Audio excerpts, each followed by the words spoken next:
Salut à tous, c'est Day One. Et aujourd'hui, comme on en a l'habitude à présent, c'est calendrier de l'Avent. Et aujourd'hui, je viens vous voir pour vous parler d'un comics que j'aime beaucoup et donc j'ai pas encore eu l'occasion de parler sur la chaîne. Et c'est un comics qui vient d'un univers d'horreur que j'adore et auquel je crois beaucoup pour le futur. Parce qu'il est plein de potentiel sur plein de points. Mais on est par là pour parler de ça, mais pour parler de ce comics en lui-même. Et ce comics, c'est Les Résidents de Jeff Lemire et Andrea Sorrentino. Et c'est parti pour le pitch. On se retrouve dans un HLM. Et lorsqu'un de ses occupants décède mystérieusement, tous les voisins vont se retrouver par la force des choses à devoir faire face à des forces maléfiques ancestrales et à l'ouverture d'une dimension terrifiante au sein de leur immeuble.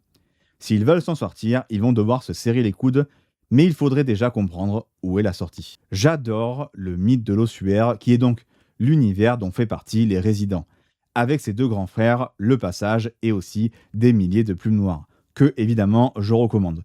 De manière générale, de toute façon, j'adore l'horreur. Mais j'aime encore plus l'horreur avec un lore poussé et très flou et mystérieux et inspiré de Lovecraft.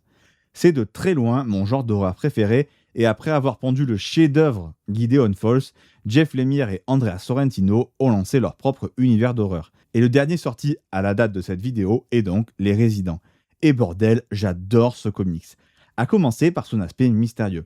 À ce moment-là, on en est donc à la troisième entrée dans cet univers. Et en fait, tout paraît toujours aussi flou, aussi ambitieux et intéressant, et ça, j'adore. On a une création d'un monde rempli d'objets mystérieux, de divinités obscures et inconnues, mais surtout surpuissantes, mais aussi de clés au rôle encore à découvrir. En fait, ce comics prouve que le mythe de l'ossuaire, en fait, ils ont un potentiel de devenir un des meilleurs univers de comics d'horreur depuis très longtemps. Mais il n'y a évidemment pas que ça, le comics a d'autres points forts, et à commencer par un point fort absolument évident, son ambiance.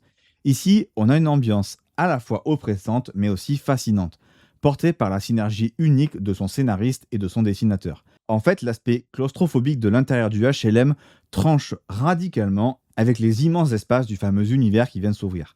Et ces espaces sont évidemment occupés par nos personnages. Un groupe plutôt intéressant avec des personnages plutôt intéressants aussi. Rien de transcendant ici, mais ils servent parfaitement l'histoire qui se trouve renforcée par leur présence. Je m'en aperçois en écrivant ça que j'ai un peu de mal à trouver des mots pour parler des résidents.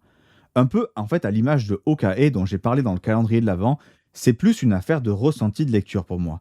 On est sur de l'horreur viscérale qui est compliquée à décrire, donc en fait je pense que je vais m'arrêter là. La vidéo est un peu courte, j'en ai bien conscience, mais pour le coup, c'est assez compliqué pour moi de trouver des mots pour parler du coup des résidents. Donc voilà, c'était tout ce que j'avais à dire sur les résidents. On se retrouve donc demain et l'indice pour la vidéo de demain est le suivant, étudiante. Sur ce, c'était Day One et à la prochaine.